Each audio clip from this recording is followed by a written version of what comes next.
Now let's go through the enabling competency documentation process with an example.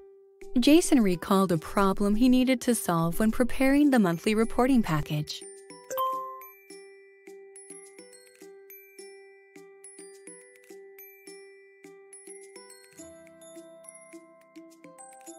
Consulting the guiding questions under the Enabling Competencies section in PERT, Jason determined that this work experience falls under the competency of solving problems and adding value. Jason answers the questions for this competency, which requires him to A. Describe the situation, B. The course of action taken, and C. What he learned from the experience that he can apply to future situations. In part A of the question, Jason describes the situation.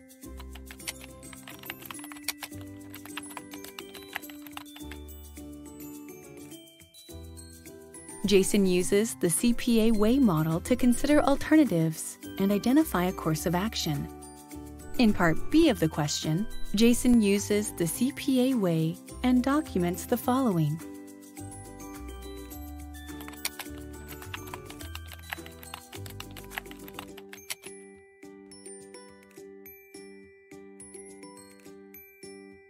In part C, Jason considers what he has learned from this work experience and documents the following.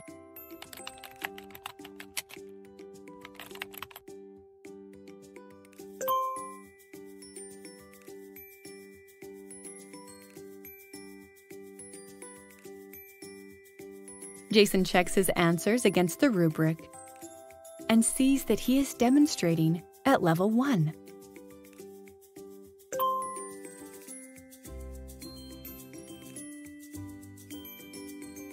Now Jason considers the following factors. Autonomy is low, as Jason needed help to resolve the issue. Complexity is low because the solution was straightforward, and once Jason consulted with the IT team, they were able to help him. Frequency is low, as this is the first problem-solving situation that he has encountered. This combination results in level 1. And Jason self-assesses accordingly.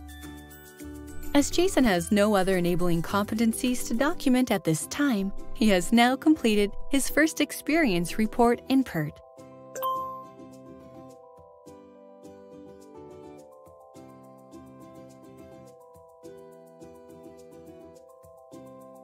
Next, he will request a meeting with his mentor to discuss his progress.